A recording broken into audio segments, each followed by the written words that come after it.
ಒಲಿತಾ ನೋಡಿ ನಮ್ಮ ತಲೆಯಲ್ಲಿ ಹಾಕ್ಕೊಂಡು ಮನ್ಸಿಗೆ ಹಾಕ್ಕೊಂಡು ರಾಯರನ್ನ ಪೂಜೆ ಮಾಡೋಣ. ಅದು ರಾಯರು ನಮಗೂ ಕೂಡ ಒಲಿತಾರೆ. ನಮಸ್ತೆ, welcome back my YouTube channel.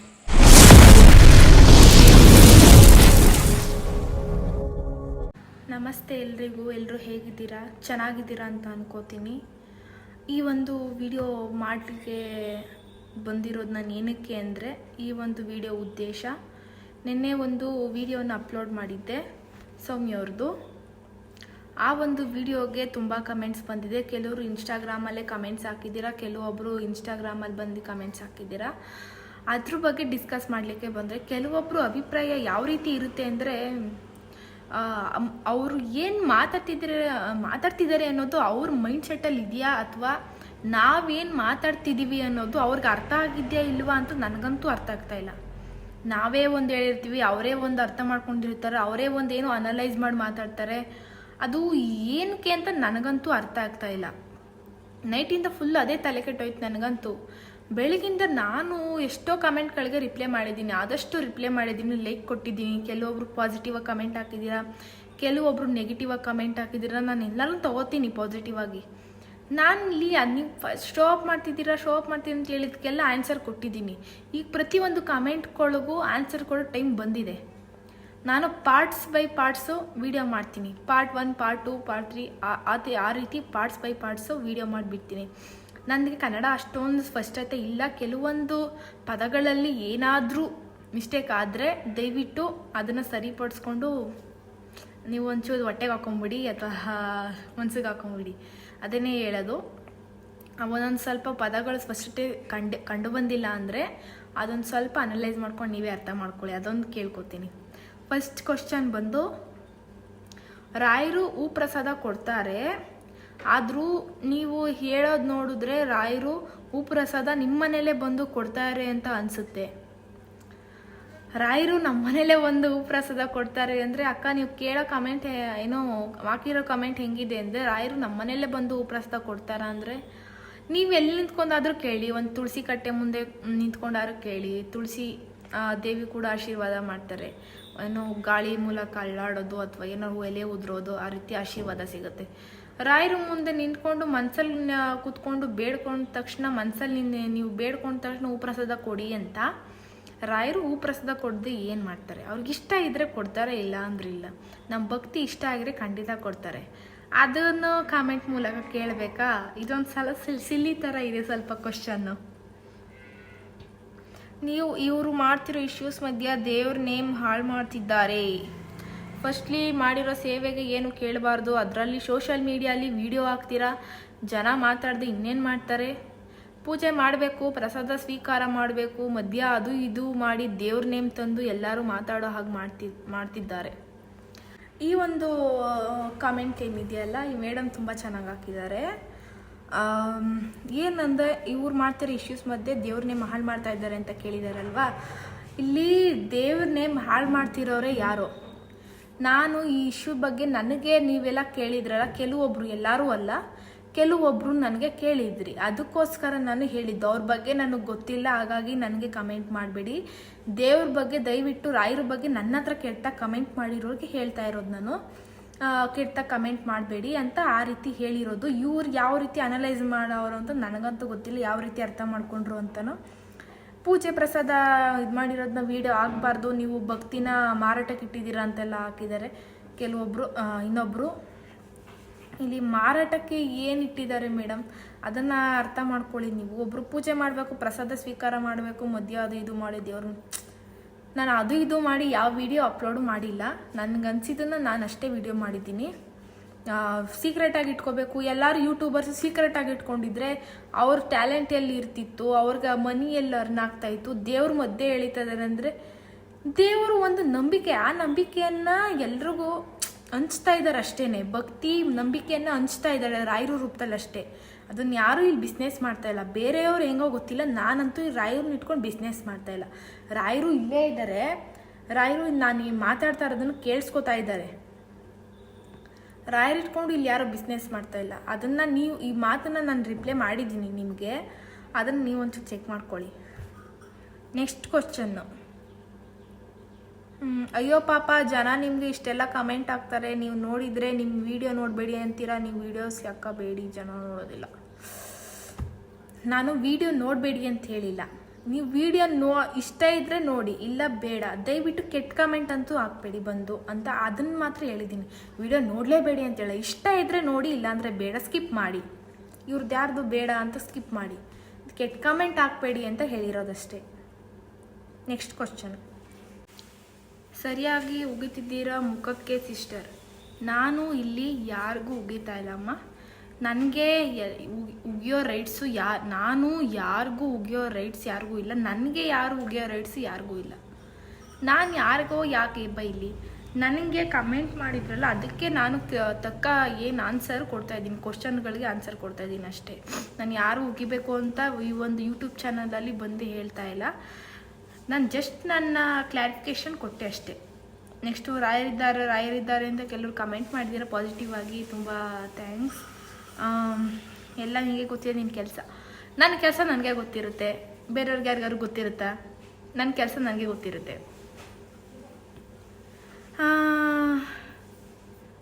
Mutton ತಿನ್ನೋರು ರಾಯರು ಪೂಜೆ ಮಾಡಬಾರ್ದು. ನಾನು ಮಟನ್ ಚಿಕನ್ ತಿಂತೀನಿ ಅಂತ ಯಾರು ಹೇಳಿದ್ದು?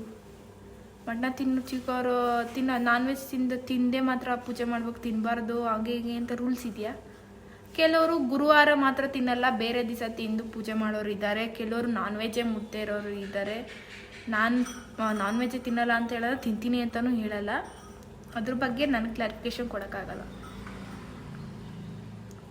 ದೇವರು ಎಲ್ಲರಿಗೂ ಇದ್ದಾರೆ, ನೀವು ಅದನ್ನೇ ಬಿಸ್ನೆಸ್ ಮಾಡ್ಕೊಂಡಿದ್ದೀರಾ. ಈ ಕ್ವಶನ್ಗೆ ಏನು ಹೇಳಿ? ದೇವರು ಇದ್ದಾರೆ, ಅದನ್ನು ಬಿಸ್ನೆಸ್ ಮಾಡ್ಕೊಂಡಿದ್ದೀವಂತೆ. ಓ ಗಾಡ್. ಕೆಲವ್ರು ಮಾಡ್ಕೋತಾರೆ, ನಾನು ಮಾಡ್ಕೊಂಡಿಲ್ಲ. ಇಲ್ಲಿ ದೇವರು ಯಾರಿಗೂ ಸ್ವಂತನೂ ಅಲ್ಲ, ನಾನು ಬಿಸ್ನೆಸ್ಸು ಮಾಡ್ಕೊಂಡಿಲ್ಲ. ಅದನ್ನು ನಿಮ್ಗೆ ಹೇಳೋಕ್ಕೆ ಇಷ್ಟಪಡ್ತೀನಿ. ದಯವಿಟ್ಟು ಈ ರೀತಿ ಕಮೆಂಟ್ಗಳನ್ನ ಮಾತ್ರ ಹಾಕ್ಬೇಡಿ. ರಾಯರ ಪ್ರಕಾರ ನೀವೇನು? ರಾಯರ ಪ್ರಕಾರ ನಾನು ಏನೂ ಅಲ್ಲ. ನಾನು ಒಂದು ಅವರ ಪಾದದಲ್ಲಿರೋ ಧೂಳಿಗೆ ಸಮ ಅಷ್ಟೆ. ರಾಯರು ನಿಮ್ಮ ಆರಾಧ್ಯ ದೇವನ? ರಾಯರು ನಮ್ಮ ಆರಾಧ್ಯ ದೈವ ನಿಜ, ಪಕ್ಕ ನಿಜ. ಅಂದರೆ ಮನೆ ದೇವರ ಅಂತ ಅರ್ಥ ಕೇಳಿರೋದ, ಇದು ಪೂಜೆ ಮಾಡೋ ದೇವರು ಅಂತ ಕೇಳಿರೋದ ಗೊತ್ತಿಲ್ಲ. ಇದು ಕ್ವಶನ್ನೇ ಅರ್ಥ ಆಗ್ತಾ ಇಲ್ಲ ನನಗೆ.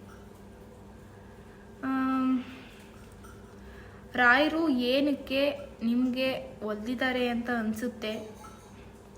ರಾಯರು ನನಗೆ ಏನಕ್ಕೆ ಒಲ್ದಿದ್ದಾರೆ ಅಂತ ಅನಿಸುತ್ತೆ ಅಂದರೆ, ಕೆಲವೊಂದು ವಿಷಯಗಳನ್ನ ಕ್ಲಾರಿಫಿಕೇಷನ್ ರಾಯರ ಹತ್ರ ಕೇಳ್ಕೊಂಡಾಗ ರಾಯರು ಯಾವುದೋ ಮುಖಾಂತರ ನನಗೆ ಉತ್ತರನ ಕೊಡ್ತಾರೆ. ಒಂದೊಂದು ಸಾರಿ ನಾನು ಪೂಜೆ ಆದ ತಕ್ಷಣ ಮನೆಗೆ ಚಿಟ್ಟೆ ಬರೋದು, ಇಲ್ಲ ನಮ್ಮ ಕರು ಬರೋದು ಒಳಗಡೆ, ಅಥವಾ ಹೂ ಪ್ರಸಾದ ಕೊಡೋದು, ಆ ರೀತಿ ನನಗೆ ರಾಯರು ಆನ್ಸರ್ನ ಕೊಡ್ತಾರೆ. ನಾನು ಇದೀನಿ ಮಗಳೇ ಅಂತ ಒಂದು ಸೂಚನೆ ಕೊಡ್ತಾರೆ. ಅದೊಂದು ರಾಯರಿದ್ದಾರೆ ಅನ್ನೋದಕ್ಕೆ ಸೂಚನೆ ಅಷ್ಟೇ. ಅದು ನನ್ನ ಪ್ರಕಾರ. ನಿಮ್ಮ ಪ್ರಕಾರ ಏನೋ ನನಗೆ ಗೊತ್ತಿಲ್ಲ, ನನ್ನ ಪ್ರಕಾರ ಅದು. Next question. ರಾಯರಲ್ಲಿ ನೀವು ಏನಂತ ಕೇಳ್ಕೊಳ್ತೀರಾ ಪ್ರತಿದಿನ?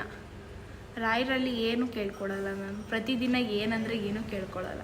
ರಾಯರೇ ನೀವು ನನ್ನ ಜೊತೆಗಿರ್ಬೇಕಷ್ಟೇ, ಅಷ್ಟೇ ಕೇಳ್ಕೊಳ್ಳೋದು ನಾನು.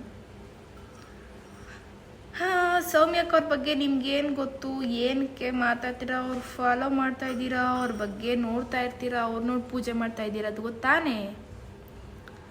ಅವ್ರು ನೋಡಿ ಪೂಜೆ ಮಾಡ್ತಾ ಇದ್ದೀರಾ ಅಂತ ಹೇಳಿದ್ರೆ ಏನು ಹೇಳೋಣ ಇದಕ್ಕೆ? ಅವ್ರು ನೋಡಿ ಲೋಕದಲ್ಲಿ ಈಗ ಗರ್ಭಗುಡಿಲಿ ದೇವ್ರ ಪೂಜೆ ಮಾಡ್ತಾರೆ, ಅಲ್ಲಿ ಪೂಜೆ ಮಾಡೋದು ನೋಡ್ಕೊಂಬಂದು ಮನೇಲಿ ಪೂಜೆ ಮಾಡ್ತಿದ್ದೀವಿ ಅಂತ ಹೇಳೋಕ್ಕಾಗತ್ತಾ?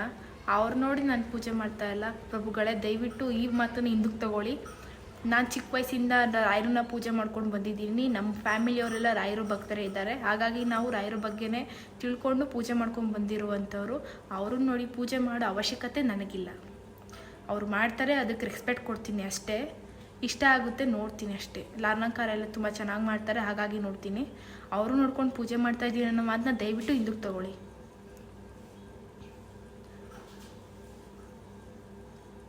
ರಾಯರು ನಿಮ್ಮ ಅಪ್ಪನ ಮನೆ ಆಳ.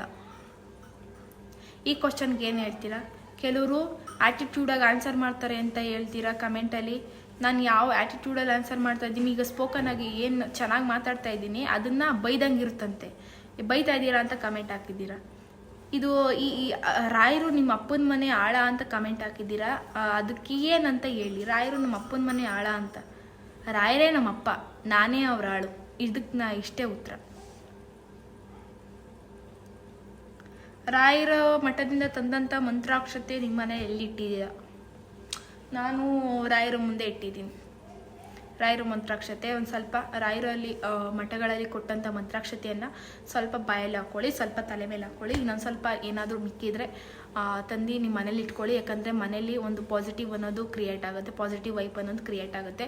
ರಾಯರು ನಮ್ಮ ಜೊತೆ ಇದ್ದಾರೆ ಅನ್ನೋದು ಒಂದು ನಂಬಿಕೆ ಅದರಲ್ಲಿ ಮೂಡುತ್ತೆ. ನೀವೆಲ್ಲಾದರೂ ಒಂದು ಒಳ್ಳೆ ಕೆಲಸಕ್ಕೆ ಹೋಗ್ಬೇಕಾದ್ರೆ ರಾಯರು ಮಂತ್ರಾಕ್ಷತೆನ ಸ್ವಲ್ಪ ಬಾಯಲ್ಲಿ ಹಾಕ್ಕೊಂಡೋಗಿ, ಇಲ್ಲ ಪರ್ಸಲ್ಲಿ ಜೇಬಲ್ಲಿ ಅಥವಾ ಹಾಕ್ಕೊಂಡೋಗಿ, ಸ್ವಲ್ಪ ಸಕ್ಸಸ್ ಆಗೋ ಚಾನ್ಸಸ್ ಇರುತ್ತೆ. ರಾಯರು ನಮ್ಮ ಜೊತೆ ಇರ್ತಾರೆ, ಆಗೋ ಅಪಘಾತಗಳನ್ನು ತಪ್ಪಿಸ್ತಾರೆ ಅನ್ನೋದು ನನ್ನ ನಂಬಿಕೆ. ನೀವೆಷ್ಟು ಫೋನ್ ಯೂಸ್ ಮಾಡ್ತೀರೋ? ನಾನು 2 ಫೋನ್ ಯೂಸ್ ಮಾಡೋದು, ಒಂದು ವಿವೋ, ಒಂದು ಐಫೋನು. ಈ ವಿಡಿಯೋ ಮಾಡ್ತಾ ಇರೋದು ಐಫೋನು, ಇದೊಂದು ವಿವೋ, ಅಷ್ಟೇ. 2 ಫೋನ್ ಯೂಸ್ ಮಾಡೋದು. ನನಗೋಸ್ಕರ ಉಪ್ರಸಾದ ಕೇಳ್ತೀರಾ?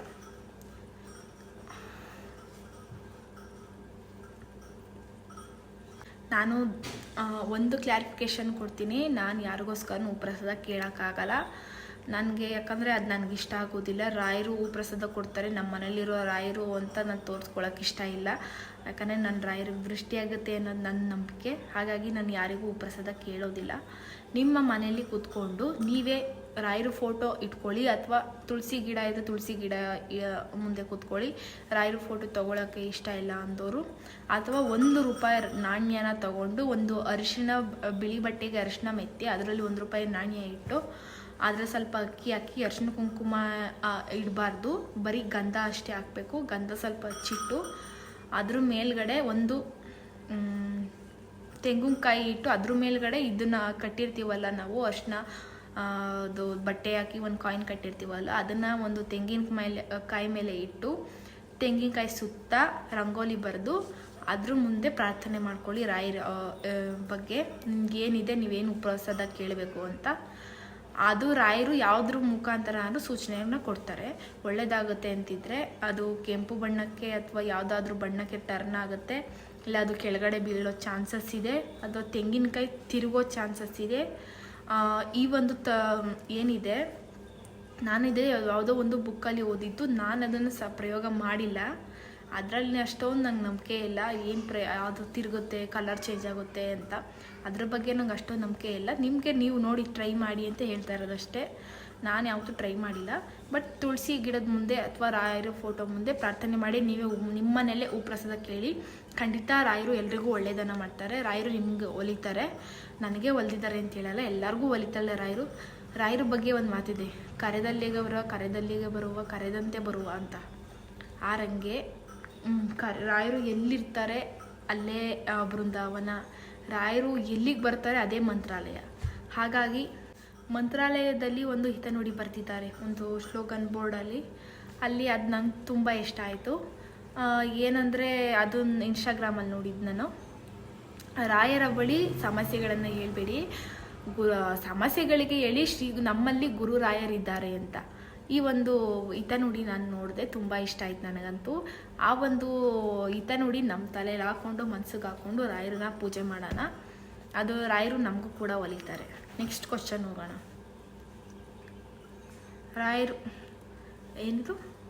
ರಾಯರು ನಿಮ್ಮ ಮನೆಗೆ ಹೇಗೆ ಬಂದರು? ರಾಯರು ಹೇಗೆ ಬಂದರು ಅಂದರೆ ಯಾವ ರೀತಿ ಆನ್ಸರ್ ಕೊಡಬೇಕು ನನಗೆ ಅರ್ಥ ಆಯ್ತಲ್ಲ. ಈ ಫೋಟೋ ತಂದು ನಮ್ಮ ಮನೆಗೆ ಆಲ್ಮೋಸ್ಟ್ ಆಗಸ್ಟ್ ಬಂದರೆ 1 year ಆಗುತ್ತೆ. ಇನ್ನೊಂದು ನಮ್ಮ ಮನೇಲಿ ಚಿಕ್ಕ ಫೋಟೋ ಇದೆ, ಅದು 3 years ಆಗುತ್ತೆ. ನಾನು ಆಲ್ಮೋಸ್ಟ್ ಅದನ್ನು ರಾಯರು ಚಿಕ್ಕ ವಯಸ್ಸಿಂದ ನನ್ನ ಚಿಕ್ಕ ಫೋಟೋಗಳಿದೆ. ಇದೇ ನಮ್ಮ ಮನೇಲಿ ದೊಡ್ಡ ಫೇಮು ರಾಯರದು. ಇದು ಅಮೌಂಟ್ ಎಷ್ಟು ಅಂತ ಕೇಳಿದ್ದೀರಾ, ಇದು 8K ಅಂದರೆ 8,000 ಆಯ್ತಷ್ಟೇ. ನೆಕ್ಸ್ಟ್ ಕ್ವಶನ್, ರಾಯರ ಬೃಂದಾವನ ಅಥವಾ ನೀವು ವಿಗ್ರಹ ಇಟ್ಟಿಲ್ವಾ ಅಂತ ಕೇಳಿದ್ದೀರಾ. ನಮ್ಮ ಮನೇಲಿ ಇನ್ನೂ ದೇವ್ರ ಮನೆ ರೆಡಿ ಮಾಡಿಸಿಲ್ಲ, ಇನ್ನೂ ದೇವ್ರ ಮನೆ ಕಟ್ಸಿಲ್ಲ. ದೇವ್ರ ಮನೆ ರೆಡಿ ಆದ ತಕ್ಷಣ ರಾಯರ ಬೃಂದಾವನ ಹಾಗೂ ರಾಯರ ವಿಗ್ರಹನ ತಂದು ಪೂಜೆ ಮಾಡೋ ಹೊಣೆ ನಂದು. ಅದು ನಿಮಗೂ ರಾಯರು ದರ್ಶನ ಮಾಡಿಸ್ತೀನಿ. ರಾಯರು ಅಭಿಷೇಕದ ಮಾರ್ನಿಂಗ್ ದರ್ಶನ ಮಾಡಿಸ್ತೀನಿ ಖಂಡಿತ. ದೇವ್ರ ಮನೆ ರೆಡಿ ಆಗಬೇಕು. ಹಾಗಾಗಿ ರಾಯರು ಅನುಗ್ರಹ ಇನ್ನೂ ಅದ್ರ ಬಗ್ಗೆ ಆಗಿಲ್ಲ, ನನಗಿನ್ನೂ ಕ್ಲಾರಿಫಿಕೇಷನ್ ಇಲ್ಲ ನನಗೆ. ರಾಯರು ಯಾವಾಗ ಅನುಗ್ರಹ ಮಾಡ್ತಾರೋ ದೇವ್ರ ಮನೆ ಕಟ್ಸೋಕ್ಕೆ ನನಗಂತೂ ಗೊತ್ತಿಲ್ಲ. ದೇವ್ರ ಮನೆ ರೆಡಿ ಆದ ತಕ್ಷಣ ರಾಯರು ಬೃಂದಾವನ ಹಾಗೂ ರಾಯರು ವಿಗ್ರಹ ಖಂಡಿತ ತರ್ತೀನಿ, ಮಂತ್ರಾಲಯದಿಂದನೇ ತರ್ತೀನಿ. ಅಕ್ಕ, ರಾಯರ ಮಂತ್ರಾಕ್ಷತೆಯನ್ನು ನಾವೇ ರೆಡಿ ಮಾಡಿದ್ರೆ ಆಗಲ್ವಾ? ಅದು ನನಗೆ ಐಡಿಯಾ ಇಲ್ಲ. ನಾನು ಯಾವಾಗಲೂ ರಾಯರು ಮಂತ್ರಾಕ್ಷತೆ ರೆಡಿ ಮಾಡೋದು, ಅದು ಏನಕ್ಕೆ ರೆಡಿ ಮಾಡ್ತಾರೆ ನನಗೆ ಗೊತ್ತಿಲ್ಲ. ಕೆಲವರು ಅರ್ಶಿನ ಕುಂಕುಮಕ್ಕೆ ರೆಡಿ ಮಾಡ್ತಾರೆ ಅಂತ ಹೇಳ್ತಾರೆ. ಆ ಫ್ಲೇವರು, ಅದು ಸ್ಮೆಲ್ಲು, ಅದು ಹೆಂಗೆ ಬರುತ್ತೋ ಗೊತ್ತಿಲ್ಲ. ನಾನು ಯಾವತ್ತೂ ರೆಡಿ ಮಾಡಿಲ್ಲ ರಾಯರು ಮಂತ್ರಾಕ್ಷತೆನ. ನೀವು ಟ್ರೈ ಮಾಡಿ ನೋಡಿ. ರಾಯರಿಗೆ ಮಂತ್ರಗಳನ್ನ ಹೇಳಬೇಕಾ? ರಾಯರಿಗೆ ಮಂತ್ರಗಳನ್ನ ಹೇಳ್ಬೇಕಾ ಅನ್ನೋದಕ್ಕಿಂತ ನಾನು ಒಂದೇ ಸಾಲು ಹೇಳೋದು ಯಾವಾಗಲೂ, ಪೂಜ್ಯಾಯ ರಾಘವೇಂದ್ರಾಯ ಸತ್ಯಧರ್ಮ ರಥಾಯ ಚ ಭಜತಾಂ ಕಲ್ಪವೃಕ್ಷಾಯ ನಮತಾಂ ಕಾಮಧೇನುವೆ. ಈ ಒಂದು ಶ್ಲೋಕದಲ್ಲಿ ಏನು ಪೂಜೆ ಮಾಡ್ತೀನಿ. ರಾಯರಿಗೆ ಗಂಧ ಯಾಕೆ ಹಚ್ಬೇಕು? ರಾಯರು ಗುರುಗಳು, ಯತಿಗಳು, ಹಾಗಾಗಿ ರಾಯರಿಗೆ ಗಂಧ ಮಾತ್ರ ಹಚ್ಬೇಕು, ಅರ್ಶಿನ ಕುಂಕುಮ ಹಚ್ಚಬಾರ್ದು. ಸೌಮ್ಯ ಅವರು ಅಮ್ಮ ಥರ ಅಂತ ಹೇಳ್ತೀರಾ, ಅಮ್ಮಗೆ ಸಪೋರ್ಟ್ ಮಾಡಲ್ವಾ? ನಾನು ಸಪೋರ್ಟ್ ಮಾಡಲಿಕ್ಕೆ ಇಲ್ಲಿ ನನ್ನ ಯಾರೂ ಅಲ್ಲ. ನಾನು ಒಬ್ಬ ಏನು ಯೂಟ್ಯೂಬಲ್ಲಿ ವಿಡಿಯೋ ಮಾಡ್ತೀನಿ, ರಾಯರು ಪೂಜೆ ಮಾಡ್ತೀನಿ ಅಷ್ಟೇ. ಅಮ್ಮ ಥರ ಅಂದರೆ ಅವರು ವಯಸ್ಸಲ್ಲಿ ನಮ್ಮ ಅಮ್ಮನ ಏಜಲ್ಲಿ ಇರೋರು ಅಂತ ಅಷ್ಟೇ ಹೇಳಿರೋದು. ಅಮ್ಮ ಥರ ಅಂದರೆ ನಮ್ಮ ಅಮ್ಮನೇ ಅಂತಲ್ಲ, ಅಮ್ಮನ ಥರ, ಅಮ್ಮನ ಗೌರವ ಕೊಡುವಂಥವರು ಅಷ್ಟೇ. ರಾಯರು ಪೂಜೆ ಚೆನ್ನಾಗಿ ಮಾಡ್ತಾರೆ, ಅದೊಂದು ಅವ್ರದ್ದು ನನಗಿಷ್ಟ. ರಾಯರಿಗೆ ಅಲಂಕಾರ ಚೆನ್ನಾಗಿ ಮಾಡ್ತಾರೆ, ಹಾಗಾಗಿ ಅವ್ರನ್ನ ಅಮ್ಮನ ಥರ ಅಂತ ಹೋಲಿಸ್ತೆ ಅಷ್ಟೇ. ನಮಗೂ ಅವ್ರಿಗೂ ಬೇರೆ ಯಾವ ರೀತಿ ಸಂಬಂಧ ಇಲ್ಲ. ಸ್ವಾಮಿ ಅವರು ತುಂಬ ಸ್ಕ್ಯಾಮ್ ಮಾಡಿದ್ದಾರೆ, ನಿಮಗೆ ಗೊತ್ತಿಲ್ಲ ಅಕ್ಕ. ಅವ್ರ ಬಗ್ಗೆ ಮಾತನಾಡಿ ಅವ್ರ ವಿರುದ್ಧ ಪ್ರೊಟೆಸ್ಟ್ ಮಾಡಿ. ನಿಮಗೆ 1000 ಸರಿ ಹೇಳ್ತಾ ಇದ್ದೀನಿ, ಬೇರೆಯವರ ವಿಷಯ ದಯವಿಟ್ಟು ನನಗೆ ಹೇಳಬೇಡಿ. ಈಗ ನಾನು ಏನಾದರೂ ಹೇಳಿದ್ರೆ ಅದು ನಿಮಗೆ ಬೈದಂಗೆ ಕಾಣಿಸುತ್ತೆ, ಆ್ಯಟಿಟ್ಯೂಡ್ ಅನಿಸುತ್ತೆ. ಹಾಗಾಗಿ ನಾನು ಏನೂ ಹೇಳೋಕ್ಕಾಗಲ್ಲ. ಇನ್ನೂ ತುಂಬ ಕಮೆಂಟ್ಸ್ಗಳು ಇದೆ, ಅದನ್ನೆಲ್ಲ ಇನ್ನೊಂದು ಪಾರ್ಟ್ ಬೈ ಪಾರ್ಟ್ ನಾನು ವಿಡಿಯೋ ಮಾಡಿ ಹೇಳ್ತೀನಿ. ಸದ್ಯಕ್ಕಿಷ್ಟೇ. ನಮಗೆ ಮನೇಲಿ ಎಷ್ಟು ಕಷ್ಟ ಇರುತ್ತೆ ಅಂದರೆ, ಮನೆ ಕೆಲಸಗಳು ಮಾಡಿ ಹೆಣ್ಮಕ್ಳಿಗೆ ಮನೆ ಕೆಲಸಗಳು, ಫ್ಯಾಮಿಲಿ, ಡೆಡಿಕೇಶನ್ಸು, ಎಜುಕೇಷನ್ಸು ಎಷ್ಟು ನಾವು ಕೊಡಬೇಕು ಅಂದರೆ ನಮ್ಮ ಮೈಂಡ್ಸೆಟ್ಟು ಎಲ್ಲಿಂದ ಹೋಗಿ ಎಲ್ಲಿಂದನೋ ಬರ್ತಾ ಇರುತ್ತೆ. ಅದರಲ್ಲಿ ನಿಮ್ಮ ಕಮೆಂಟ್ಸ್ಗಳಿಗೂ ನಾನು ಟೈಮ್ ತೊಗೊಂಡು ಆನ್ಸರ್ ಕೊಡ್ತಾ ಇದ್ದೀನಿ, ಅದಕ್ಕೆ ಖುಷಿಪಡಿ. ದಯವಿಟ್ಟು ಆ್ಯಟಿಟ್ಯೂಡು, ಆ ರೀತಿ ಕೋಪ, ದುರಂಕಾರ, ಆ ರೀತಿ ಕಮೆಂಟ್ ಮಾಡೋದು ದಯವಿಟ್ಟು ನಿಲ್ಲಿಸಿ. ಇಲ್ಲಿ ಯಾರಿಗೂ ನಾನು ಬೈತಾ ಇಲ್ಲ, ನನ್ನ ಮನಸ್ಸಿನ ಅಭಿಪ್ರಾಯಗಳನ್ನ ನಿಮ್ಮ ಹತ್ರ ತಿಳಿಸ್ತಾ ಇದ್ದೀನಿ ಅಷ್ಟೇ. ನಾನು ದೇವ್ರಿಟ್ಕೊಂಡು ಬಿಸ್ನೆಸ್ ಮಾಡ್ತಾ ಇಲ್ಲ, ಯಾವ ರೀತಿ ನಿಮ್ಮ ಹತ್ರ ಹಣ ಕೇಳ್ತಾ ಇಲ್ಲ ಅಥವಾ ಹೂ ತಂದು ಕೊಡಿ ಅಂತ ಕೇಳ್ತಾ ಇಲ್ಲ. ನಮ್ಮನೆಯಲ್ಲಿರೋ ಆಗುವಂಥ ಪೂಜೆನ ನಿಮ್ಗೆ ತಿಳಿಸ್ತಾ ಇದ್ದೀನಿ ಅಷ್ಟೇ. ಬಿಸ್ನೆಸ್ ಮಾಡ್ತಾ ಇದ್ದೀರಾ ಅಂತ ದಯವಿಟ್ಟು ಆ ಪದನ ಬಳಸೋಕೆ ಹೋಗಬೇಡಿ. ಇದು ನಿಮ್ಮಲ್ಲಿ ನನ್ನ ಕಳಕಳಿಯ ಪ್ರಾರ್ಥನೆ. ಕೆಲವೊಂದು ಪದಗಳು ನನಗೆ ಸ್ಪಷ್ಟತೆ ಇಲ್ಲ, ಹಾಗಾಗಿ ನಿಮ್ಮ ಹತ್ರ ಕೇಳ್ಕೊಳ್ಳೋದಿಷ್ಟೇ. ಅಕಸ್ಮಾತ್ ನಾನು ತಪ್ಪಾಗಿ ಮಾತಾಡಿದರೆ ದಯವಿಟ್ಟು ನಿಮ್ಮ ಹೊಟ್ಟೆಗೆ ಹಾಕೋಬೇಡಿ. ಅಕಸ್ಮಾತ್ ನಾನು ಏನಾದರೂ ತಪ್ಪಾಗಿ ಮಾತಾಡಿದರೆ, ತಪ್ಪು ಮಾಹಿತಿ ಕೊಟ್ಟಿದ್ರೆ ಅದನ್ನು ಕ್ಷಮಿಸ್ಬಿಡಿ. ಇದೊಂದು ಕೇಳ್ಕೊತೀನಿ ನಿಮ್ಮ ಹತ್ರ. ರಾಯರ ಬಗ್ಗೆ ಅಂತೂ ಲಾಸ್ಟಲ್ಲಿ ನಿಮ್ಗೆ ಹೇಳೋವಂಥದ್ದು ಏನು ಅಂದರೆ, ರಾಯರ ಬಗ್ಗೆ ಅಂತೂ ಕೆಟ್ಟ ಕಮೆಂಟ್ ಮಾಡಬೇಡಿ. ರಾಯರು ನಂಬಿ ನಿಮ್ಮನ್ನ ನಂಬಲೇಬೇಕು ಅಂತ ನಾನು ಫೋರ್ಸ್ ಮಾಡ್ತಾ ಇಲ್ಲ. ದಯವಿಟ್ಟು ರಾಯರಿಗೆ ಮರ್ಯಾದೆ ಕೊಡಿ, ಗೌರವ ಕೊಡಿ, ಮುಖ್ಯವಾಗಿ ಭಕ್ತಿಯನ್ನು ತೋರಿ ಪೂಜೆ ಮಾಡಿ. ರಾಯರು ಖಂಡಿತ ಎಲ್ಲರಿಗೂ ಒಲಿತಾರೆ. ಬೇರೆಯವ್ರಿಗೆ ಹೂಪ್ರಸಾದ ಕೇಳಿ ಅಕ್ಕ ಅಂತ ದಯವಿಟ್ಟು ಕಮೆಂಟ್ ಮಾಡಬೇಡಿ. ನೀವೇ ಕೇಳಿ ಮನೇಲಿ ಕೂತ್ಕೊಂಡು ರಾಯರು ನಿಮಗೂ ಕೂಡ ಒಲಿತಾರೆ ಅಷ್ಟೇ ಹೇಳೋದು. ಮತ್ತೊಂದು ಲಾಗಲ್ಲಿ ಸಿಗ್ತೀನಿ. ಅಲ್ಲಿಗೋಸ್ಕರ ನಮ್ಮ ಚಾನಲ್ನ ಸಬ್ಸ್ಕ್ರೈಬ್ ಮಾಡ್ಕೊಳ್ಳಿ, ಲೈಕ್ ಆ್ಯಂಡ್ ಶೇರ್ ಕಮೆಂಟ್ ಮಾಡಿ. ನಮಸ್ಕಾರ, ಮತ್ತೆ ಸಿಗುವ. ಬಾಯ್.